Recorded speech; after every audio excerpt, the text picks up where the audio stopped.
We have talked a little bit about Cardiff, about your first sort of forays into TM, Transcendental Meditation. You did eventually go to Birmingham, and you found a teacher who was able to take you further on your path and on your journey of awakening, as the book describes. And that teacher told you to come back to the Isle of Man and start teaching over here. The Isle of Man is not somewhere I would have thought would be necessarily open to Buddhism. Yes, and I really resisted. I went to his room after, we did these long retreats, these meditation retreats, and I went to his room and I knelt down in front of him and I said, "So, Bhante, what more can I do?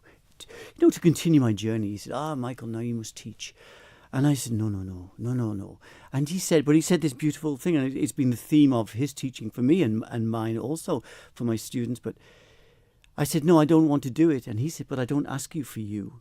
I ask you so the people on your island can receive Dhamma." So the whole thing was it's not about you. You're not here to become some new celebrity.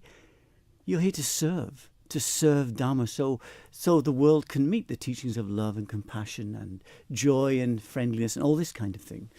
So I came back with an idea that whatever I do, I'm not going to do that. And I came up with a plan where I could fail. But the plan itself failed, and people began to come, and I got a group, and then so on and so on. So we had the Isle of Man Buddhist group, and that lasted for about 10 years, I think, until I left again to go to India.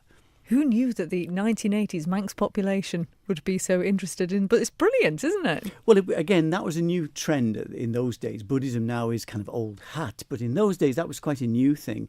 And we decided to go public with it. And how to do it? I wrote on a big old typewriter information about what we were trying to do, and there was going to be a public talk, and we sent it to you at Manx Radio, and not expecting anything. But I had an invitation, please come to be interviewed on Manx Radio. That was about 35 years ago. And that was with, really, in my mind, the lovely Sue Richardson. Oh.